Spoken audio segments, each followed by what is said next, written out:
तो ये जब हमने इन वसाइल की तहकीक के बारे में, जुस्तजू के बारे में और इन चीज़ों पर हमने तवज्जो नहीं दी, तो ज़ाहिर है उसका एक इम्पैक्ट पाकिस्तान पे आया। सही। और जैसे आपने अपने इंट्रो में बड़ा खूबसूरती से इस चीज़ को बताया कि हमारे साथ अगर हम देखें तो इस रीजन में जितने ममालिक हैं, चाहे वो इंडिया है, चाहे वो बांग्लादेश है, चाहे वो मलेशिया है, इंडोनेशिया है, श्रीलंका है, मालदीव्स है, और आप ईस्टर्न साइड पे चले जाएं तो वियतनाम है, उन सब ने पिछले तकरीबन 30-35 सालों में अपनी जो मैरीटाइम इकोनॉमी है उसके ऊपर बहुत ज़्यादा तवज्जो दी।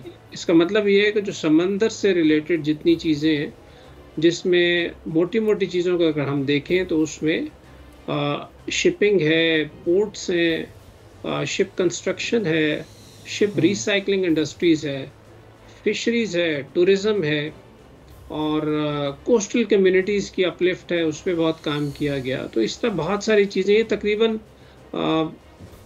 35-40 के करीब ये सेक्टर्स हैं जो मैरीटाइम से रिलेटेड हैं।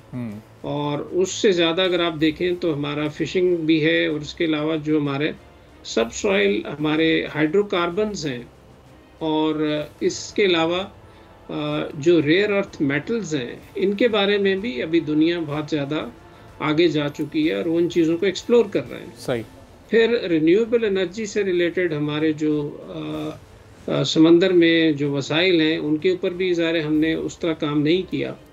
तो ये बहुत सारे सेगमेंट्स हैं जिनके ऊपर हमें पॉलिसीज़ बनाने की ज़रूरत है, और साथ ही साथ हमें एनवायरनमेंट ऐसा क्रिएट करना है कि जिसके अंदर जो फॉरेनर्स हैं वो अपनी इन्वेस्टमेंट लेके आए, और वो आके अपने जिस तरह बाकी ममालिक ने उनको सिंगल विंडो ऑपरेशन के तहत उनको फैसिलिटेट किया है, तो वो सारी चीज़ें पाकिस्तान में करने की ज़रूरत है। सही।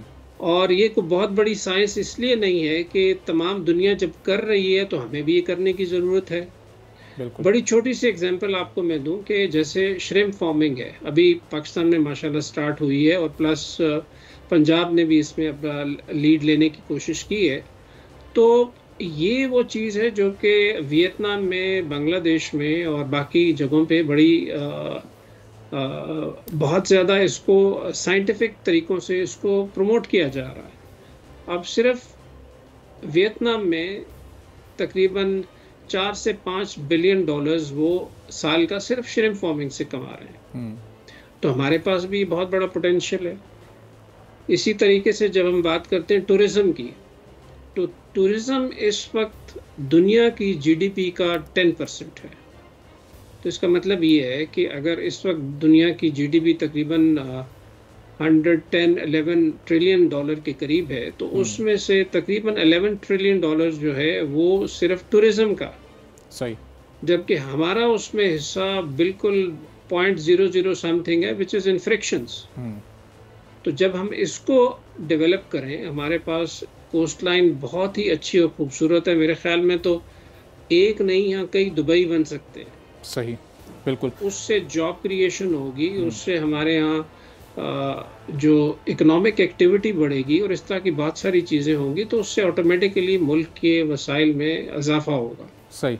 तो ये सारी चीज़ें जिनको देखने की ज़रूरत है, और एक होलिस्टिक टर्म्स में जैसे हम कहते हैं कि वी मस्ट इंटीग्रेट और maritime economy into the national economy. ठीक है, तो अहमद साहब बहुत ये करेंगे के साथ आपने अपना ये एक रिव्यू पेश किया। तो अगर हम थोड़ा सा अब स्पेसिफिक के ऊपर मुख्तलिफ सेक्टर्स की बात करें, इसमें शिपिंग और फिशरीज़ बड़े इंपॉर्टेंट हैं, फिर चंद एक और ऐसे सेक्टर्स हैं। अब शिपिंग में 1970 में हमारे पास 71 जहाज़ हुआ करते थे, जो कि अब 2024 में 54 साल के बाद ये तादाद कम होकर सिर्फ 12 रह गई है। हम देखते हैं अपने पड़ोस में तो भारत के पास इस वक्त 2000 जहाज़ हैं, उनके पास 14 पोर्ट्स हैं। हम सिर्फ पोर्ट कासिम और केपीटी के साथ 2 पोर्ट्स पर इस वक्त खड़े हैं। हमारा पूरा का पूरा कार्गो ज़्यादातर वो फॉरेन शिप्स पर हो रहा है, उसकी मद में हम सालाना 9 अरब डॉलर्स पे कर रहे हैं। अगर ये कार्गो हमारे अपने शिप्स के ज़रिए हो तो ये 9 अरब डॉलर हम सेव कर सकते हैं। हमारी इकोनॉमी किस तरह से फल फूल सकती है, मुस्तहकम हो सकती है, इस पर भी ज़रा अगर थोड़ी सी रोशनी डालें आप। इसमें अगर बिल्कुल 2-3 लाइनों में अगर हम बात करें तो उसमें सबसे पहली चीज़ ये है कि प्राइवेट सेक्टर को इसमें इंसेंटिवाइज करने की ज़रूरत है, जो कि बाकी सब ने भी किया। अगर हम बांग्लादेश के एग्जांपल लेते हैं, अगर हम इंडिया के एग्जांपल लेते हैं और अगर हम वियतनाम की, तो इन तीनों ममालिक ने अपने पॉलिसीज़ ऐसी बनाई हैं कि जिसमें उन्होंने पब्लिक प्राइवेट पार्टनरशिप को उन्होंने इनकरेज किया। तो जब लोकल आपका पार्टनर इसमें आएगा तो फिर आपका इंटरनेशनल पार्टनर भी बीच में खुद ब खुद आएगा। तो इसलिए हमारे पॉलिसीज़ को ऐसा बनाना पड़ेगा। एक तो ये है कि शायद आपको ज़्यादा बेहतर इस इल्म होगा कि जब हमने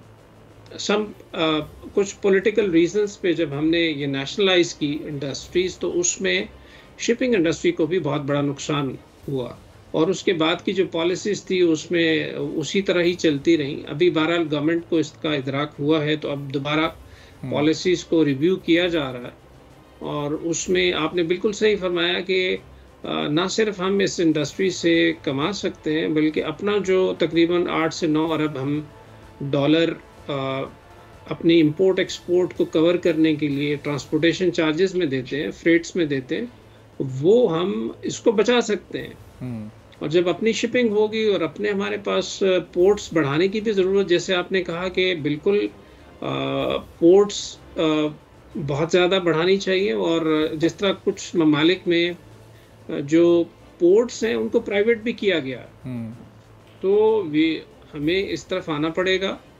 हमें इस पॉलिसी से निकलना पड़ेगा कि हर काम जो है वो गवर्नमेंट करे। तो गवर्नमेंट का काम 3 है मेरी नज़र में। एक तो ये है कि पॉलिटिकल स्टेबिलिटी दें, सही। दूसरा है कि सस्टेनेबल पॉलिसी दें, ठीक। और तीसरा है सिक्योर इन्वायरमेंट दें। आप ये 3 चीज़ें करें और इसके साथ आप रेगुलेटरी बॉडीज़ बना दें जो कि इन चीज़ों को मॉनिटर करें जो इंटरनेशनल लेवल पे चल रही हैं। तो ये 3-4 चीज़ें करें, उसके बाद आई थिंक जो बिज़नेस है उसको बिज़नेस कम्युनिटी के ऊपर छोड़ना चाहिए, ताकि और वो फिर पैसा आपका वो लगाएंगे, वो उसी तरीके से चलेंगे। अब हमारे हमसाए में मैं नाम भी ले लेता हूँ, जो एक बहुत बड़े इंडस्ट्रियलिस्ट हैं जिनकी डेथ हुई है जी इंडिया में, टाटा ग्रुप के। अब उन्होंने जितना ज़्यादा इन्वेस्टमेंट अपने मुल्क में की, उन्होंने यार्ड्स बनाए, उन्होंने शिपिंग के अंदर वो आए, उन्होंने बर्थ्स खरीद ली, तो वो सारा काम उन्होंने अपने मुल्क के लिए किया। तो हमारे यहाँ भी इंडस्ट्रियलिस्ट्स हैं, ग्रुप्स हैं जो कि बहुत मुहिब्बे वतन है और मेरे ख्याल में उनको मौका देना चाहिए। कलामी की इंतहा माज़रत, एक गडानी शिप ब्रेकिंग यार्ड दुनिया में नंबर 1 ब्रेकिंग यार्ड हुआ करता था, जो अब चाइना से, इंडिया से, बांग्लादेश से और इवन तुर्की से भी अब पीछे चला गया, अब ये नंबर 5 पे आ गया है। तो क्या एक दौर के जो तकाज़े होते हैं उसके मुताबिक तवज्जो नहीं रही, हमारी हुकूमत ने वक्त पर प्राइवेट सेक्टर को इसमें इन्वॉल्व नहीं किया और उनको इंसेंटिवाइज़ नहीं किया?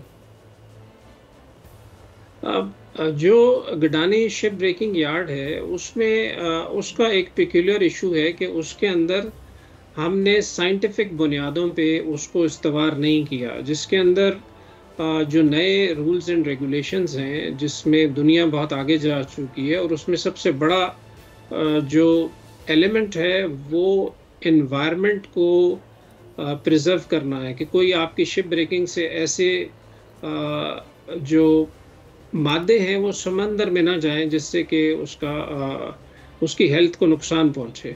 और इसके अलावा फिर हमने अपनी ऐसी पॉलिसीज़ बनानी है जिसके अंदर जो मज़दूर है उसको ट्रेनिंग देनी है ताकि उसके हेल्थ और जो प्रोफेशन से रिलेटेड उसके रिस्क्स हैं उनको कम किया जाए। और तीसरी बड़ी चीज़ इसमें आती है कि जो लोकल कम्युनिटीज़ हैं उनकी वेलबींग के लिए भी हमने काम करना है। तो ये अब चूँकि इंटरनेशनल स्टैंडर्ड्स हैं और इसके तहत हमें काम करना चाहिए, पॉलिसीज़ बनानी चाहिए। हुआ ये कि 2009 में हांगकांग कन्वेंशन आ गया और उसके ऊपर इंडिया ने और बांग्लादेश ने अपने आप को तैयारी कर ली, हमने वो नहीं की, और उसकी वजह से फिर अब इंटरनेशनल शिपिंग जो है उसका अगले साल हम पे बैन लग जाएगा। और वही इंडस्ट्री जो कि पहले आपने बिल्कुल सही फरमाया कि दुनिया में पहली इंडस्ट्री थी, अब वो श्रिंक होके हमारी इस वक्त तकरीबन 15 से 20 शिप्स पर ईयर के पे आ गई, जो कि उस वक्त तकरीबन 250 से 300 शिप्स पर ईयर वो स्क्रैप कर रहे थे। तो बहरहाल अभी लेट मैं ऐसे कहूँगा, देर आयत दुरुस्त आयत, लेकिन ये है कि अभी इस पे काफ़ी ज़ोर है, गवर्नमेंट ने पॉलिसी बना रहे हैं ताकि इसको जल्द ही उसको अपने पाँव पे उस्तवार किया जा सके। सब्सक्राइब करें और बेल दबाएं ताकि कोई खबर रह न जाए।